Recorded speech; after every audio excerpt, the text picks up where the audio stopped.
first I want to say thank you for opening up your platform for Sure. allowing us to spend some time with you this evening. Yes, Kendra was sitting in a car with a neighborhood associate, and that particular year, the holiday, Labor Day, was on a Monday. So it was pretty much around between 9 and 9:30. Um, the neighborhood associate had been contacting Kendra by way of telephone, cell phone throughout the day to try to meet with her. That whole day, Kendra was actually with my youngest daughter and her daughter. Kendra had a baby. That whole day, they were picnicking, house hopping to this cookout, that cookout, or whatever. Towards the ending of the evening, Kendra finally told the neighborhood associate, "Okay, well, I'll meet with you just a few minutes. I got to go to work tomorrow, and meet me at the house." So Kendra actually got out of her car. My youngest daughter got out of the car and took my granddaughter. My youngest daughter brought my granddaughter upstairs and put her in the bed with me. My youngest daughter went into her bedroom. I honestly thought that everybody came in the house. I was home. I heard gunshots. I was in my bedroom, and I actually just thought everybody was in the house. A few minutes later, I got a phone call, and somebody just said, "Come up the street. I think your daughter's been shot." Whoa. So I pretty much went into auto mode. I don't even fraternize with the people on that particular street, which is Burbank Street, which is around the corner from my house. I jumped into my clothes. Southeast, right? It is. It's southeast. Okay. Yes, it's southeast. I went in auto mode, put my clothes on, left the baby. I did go down to the basement steps and holler for my brother, and I just said, "Follow me." I didn't even know where I was going. I just started moving. When I got up the street, I just saw a lot of people standing on some steps because there's some apartments in the middle of that block. And I was asking, like, who called me? I did not see my daughter until I turned around because everybody was just like touching me. When I turned around to my right, all the way to my right, that's when I seen my girl laying on the gurney. At that point, I pretty much got to the hospital. I had to ask how I got to the hospital. My sister took me to the hospital. Once I got in the hospital, I didn't even ask anybody where she was. I felt her. And at that point, she was basically already hooked up to the machines or whatever. My girl was brain dead. Just seeing her in that state, I really hadn't gotten to the point where I was ready to release her. In my head, my mind was telling me, okay, I'm just gonna have to teach her how to walk again. I'm gonna have to teach her how to talk again. I'm gonna have to feed her. And my processor was never deaf. Right. They were trying to explain to me, well, she's brain dead, she can't this, and I wasn't receiving it because I wasn't receiving it. Then they pretty much had somebody come in and want to talk to myself and Kendra's father about donating organs. And because my mindset wasn't there, I really didn't receive that at no point. I'm not saying that's the right thing to do or the wrong thing to do, but having that conversation as it relates to giving up, donating a kidney or anything like that, exactly. I just wasn't mentally there. Right. At any rate, Kendra expired the following day. Now, my girl went to the best schools that I could possibly get her into. My girl graduated from Temple University. My girl traveled the world. Her last semester. How old was Kendra? Kendra was 23. 23. Her last semester at Temple, she actually was at Temple Rome. Temple have a campus in Rome. Right. So she was well-rounded. She had grounded herself in a church community there. She had a lot of friends. She loved children. She just had burst of energy to just she'll make you smile from the inside outside. Right now to this day, I fellowship at Greater St. John Cathedral, and my church have the Kendra Smith Resource Room. Mm-hmm. That was no doing of mine. That was basically the bishop and their relationship. So that just kind of show you the type of person that she was. I wasn't even a part of the conversation. When they decided to do that, it was done. And in that room at my church, they honor all the graduates from the church, from Kendra going on. So that kind of like goes to show you what type of person that she is. As far as her murder, it's been 13 years now. So 13 years going forward, I'm on reload. I fought as much as I could, but I had to take a break. I had to take some time to sit down and get myself together so I can move forward. But 13 years is too long. The community piece is pretty much where I'm focusing on now, because I woke up one day and I pretty much said, you know what, 13 years is too long. And quite frankly, my community supposed to be helping me. Yes. I feel like somebody knows who killed Kendra. I feel like somebody watched me Right. often. Mm-hmm. The neighborhood associate that was in the car with Kendra, I still see that person. Mm-hmm. Often, I still see that person. I know that people watch me. You said the person who was in the car was your daughter? Right. Yeah, I absolutely. Absolutely. I'm still living in the same house that I was living in 2004. Where am I going? Well, my connection is basically focused on what I'm supposed to be doing, and that's to find out who killed my daughter. Mm-hmm. And I quite frankly feel like that the neighborhood, my community, really should do whatever they can to share that information, small or large, with the police department in order to get somebody accountable for who killed my girl. The bottom line is, I respect the street code. I'm aware of the street code, but the community don't realize that when they say anonymous, it's anonymous. Mm-hmm. And it's simply this. It's simple. If you make a phone call to the police department to give a tip on the anonymous hotline or text, don't say your name. Don't give them your number.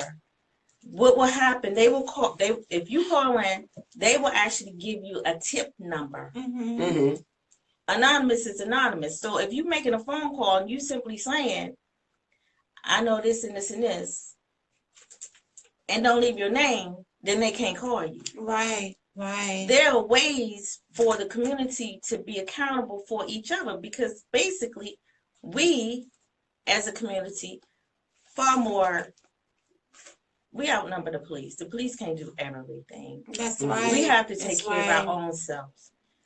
I live in the DC area, and then quite frankly, the mayor, at some point, she decided that she was going to have it possible for the community residents, as like with merchants, store merchants, mm-hmm. to have exterior security cameras. Mm-hmm. Well, it makes sense, because quite frankly, had I had those exterior cameras in 2004, I wouldn't be sitting here talking to you about an unsolved murder. Exactly.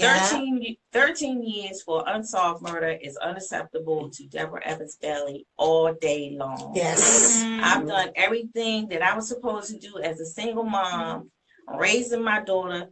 My daughter was at my high school graduation. Mm-hmm. I didn't go to college, but I made sure that she went to the college. Right. Mm-hmm. I made sure that my youngest daughter went to college. Mm-hmm. I made sure that I took them to church and I didn't send them to church. You go I back. made sure that they had activities on the weekends. It wasn't no cartoon watching.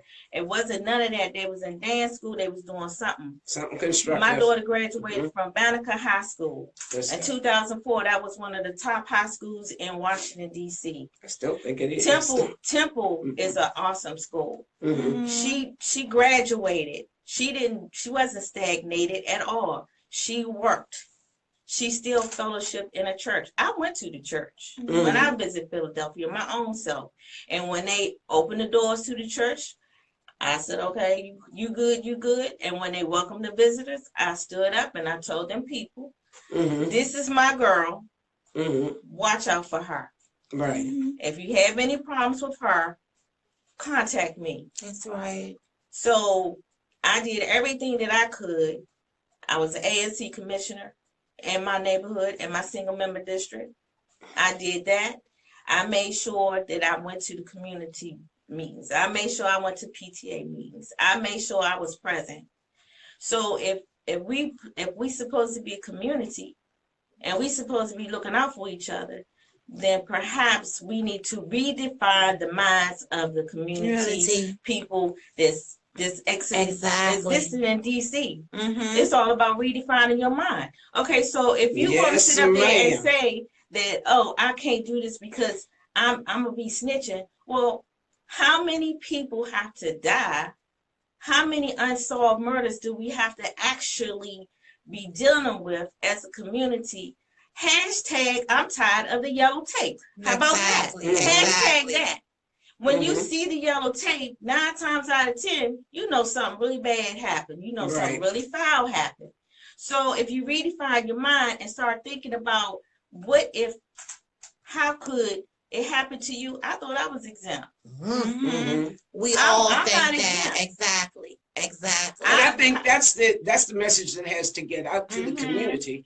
Tomorrow, it could be you. It could be. Absolutely. It could be. Yes. When you thinking you following the line of the law and you doing the line of the land and it still hits you. Yeah. That wasn't supposed to happen. That's right. So it was people outside when this happened? I can't tell you that because I really don't know. Now, as far as my block, I wouldn't say that people was outside as far as congregating. But that particular night, I know somebody had to be putting up a grill. It was actually people doing a cookout or whatever. Somebody had to see something. At what time did this happen?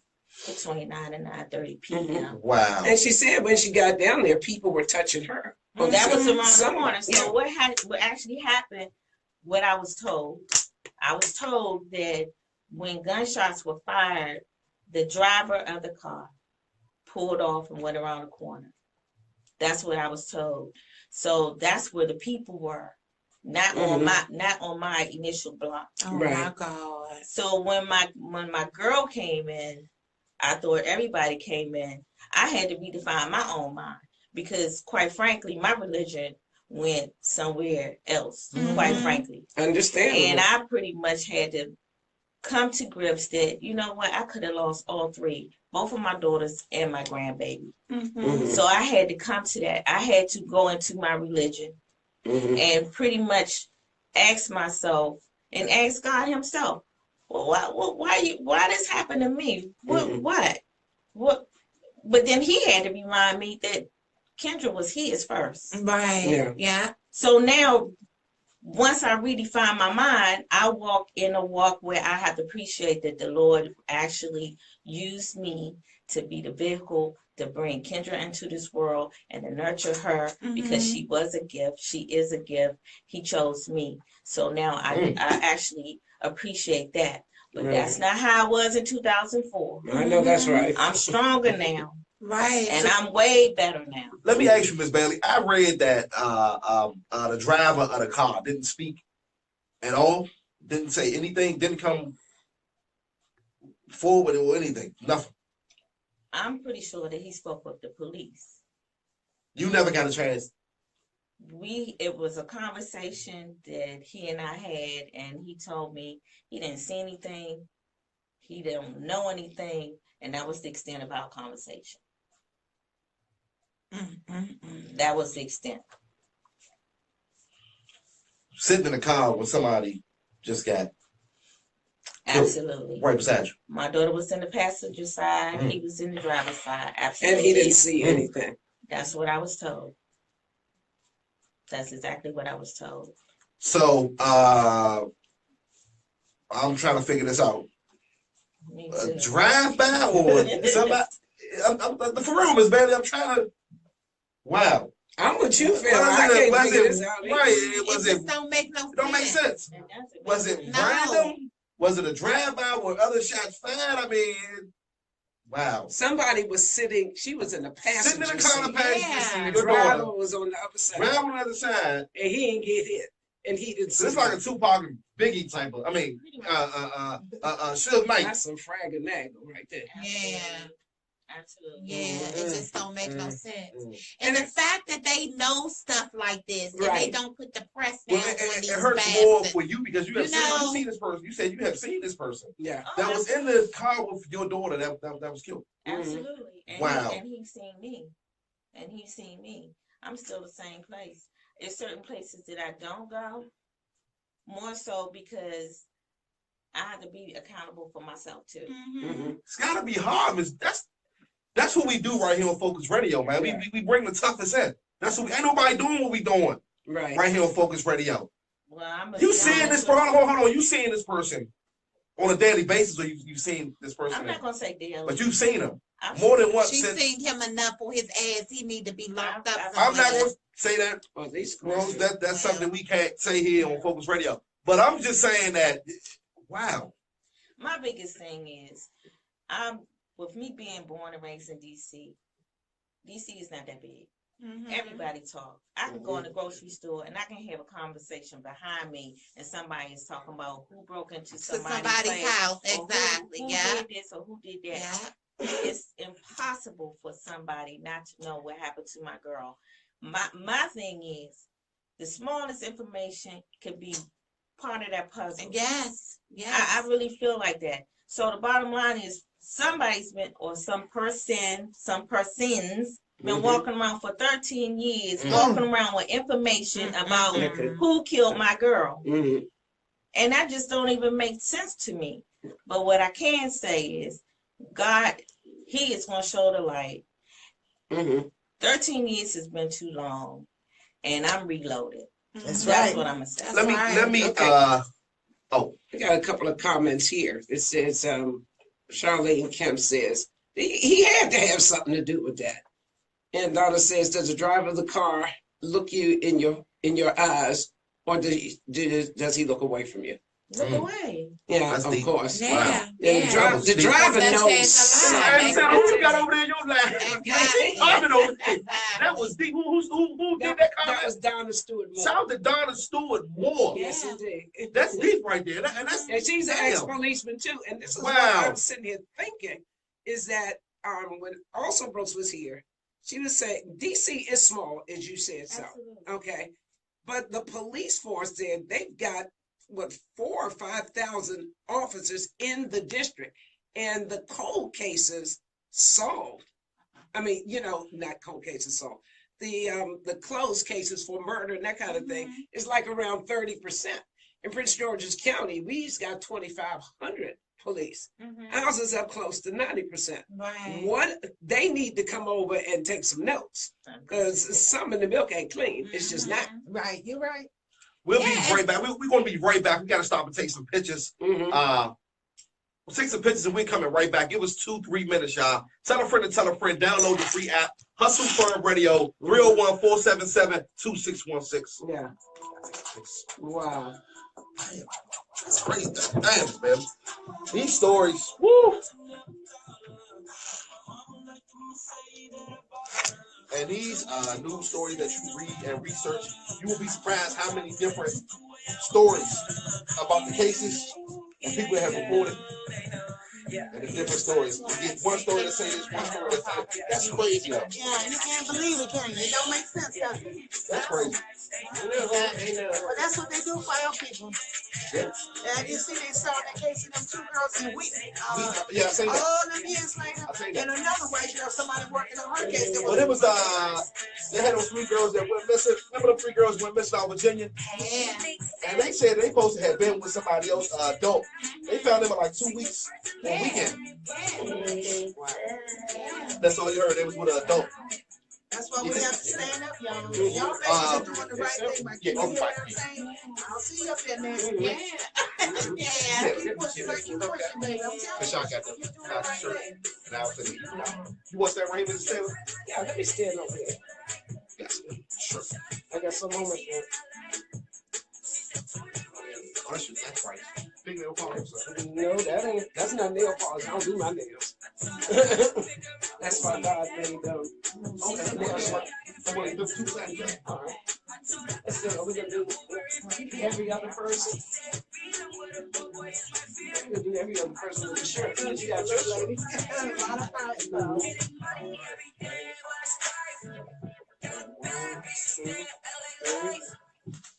I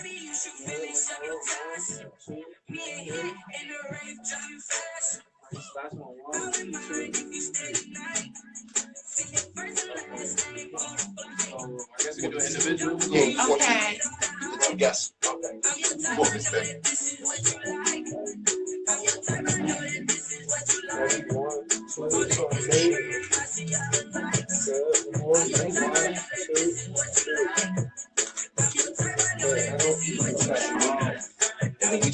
You want to also in the middle section.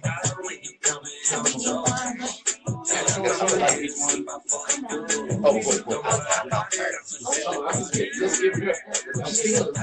Here you go.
You want to get up? No, we got the one where everybody. Okay, you want to get up, Curry? Okay. You can get the 3 hosters for this one.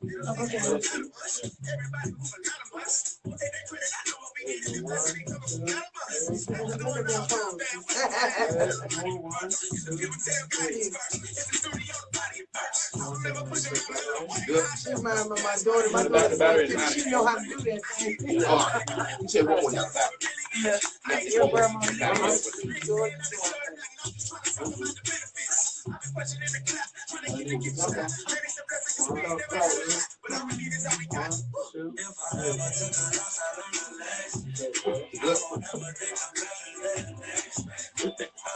Wrap up.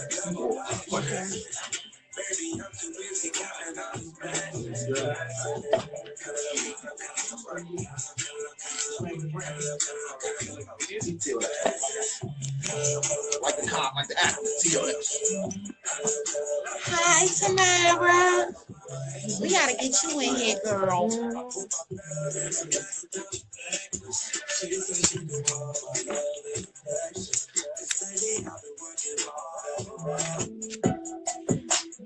Yo, y'all know what it is. We are back. Had to take a pause for the cause. Tell a friend to tell a friend. Download the free app, Hustle Firm Radio. We kick this thing off each and every Saturday. Kicks off at 6:15 p.m. Quote unquote, quote, my Phocuzradio, greatest radio show on earth.